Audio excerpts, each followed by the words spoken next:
Madame la députée de Mirabel propose l'adoption du projet de loi 191, loi modifiant la loi sur le cercle des ex-parlementaires de l'Assemblée nationale. Je crois, Madame la députée de Mirabel, à vous la parole.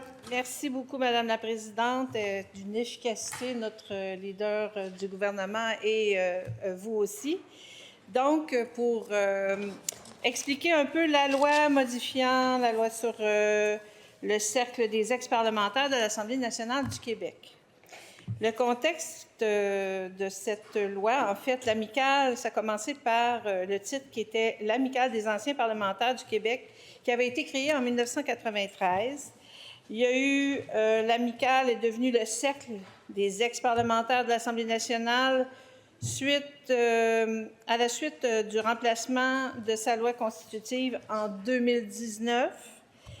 Et le Cercle souhaitait aussi de modifier cette loi pour obtenir plus de latitude dans sa gouvernance. Par ailleurs, le Cercle a récemment créé un comité sur les adhésions qui est présidé par Mme Listerio pour réviser les catégories de membres et la mobilité d'adhésion. L'objectif, c'est de donner plus de flexibilité dans sa gouvernance. Donc, j'ai travaillé étroitement avec M. Ouellet, Guy Ouellet, Listerio, Manon Blanchet, qui d'ailleurs est ici parmi nous, Mme Blanchet, Agnès Maltais aussi, qui nous fait l'honneur de sa visite au Salon Rouge, et le président, naturellement, M. Normand Jutra.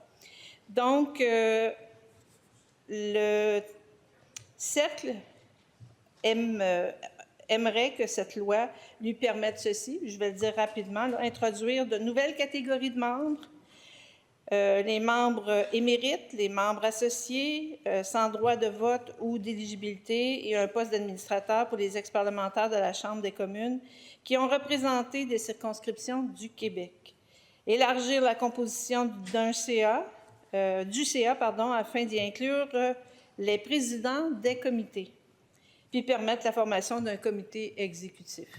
Dans le fond, c'est de leur donner de la latitude pour travailler, pour développer le cercle des ex-parlementaires qui font, je dois le dire, là, ce comité-là, c'est vraiment un comité qui est très, très dynamique, qui voulait faire des changements et on a travaillé étroitement avec eux pour arriver à un projet de loi tout simple avec seulement quatre articles dans le projet de loi.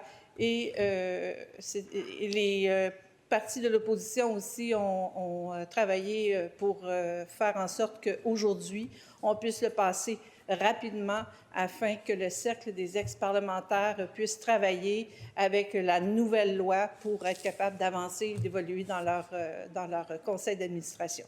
Alors, je n'ai pas d'autre chose à vous dire que bravo au Cercle pour ce travail qui va faire en sorte que les ex-parlementaires, futurs ex-parlementaires, pourront bénéficier de ce projet de loi qui fera sûrement là, le bonheur du conseil d'administration actuel, mais éventuel aussi. Merci beaucoup, Madame la Présidente.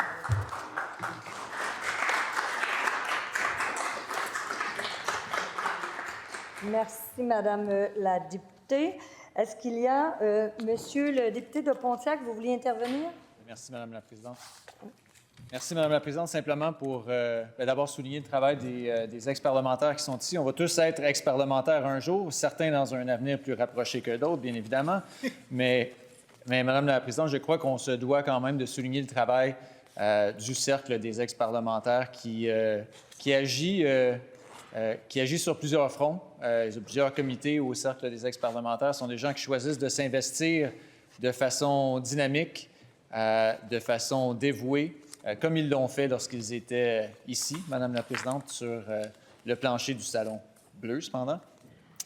Mais je veux simplement les remercier pour leur travail. Si aujourd'hui on peut faire un petit pas pour leur donner un peu plus de flexibilité dans leur gouvernance, leur permettre d'inclure des gens qui ont siégé peut-être ailleurs qu'ici, mais qui ont apporté tout autant au débat public. C'est fort probablement, Madame la Présidente, une bonne chose. Alors, on réitère notre pleine confiance aux gens du Cercle des ex-parlementaires et on les remercie de leur engagement continu. Merci, Madame la Présidente. Merci, Monsieur le député. Est-ce qu'il y a consentement pour déroger à l'article 230 du règlement prévoyant que l'adoption d'un projet de loi doit avoir lieu à une séance distincte de celle de l'adoption du rapport de la commission plénière?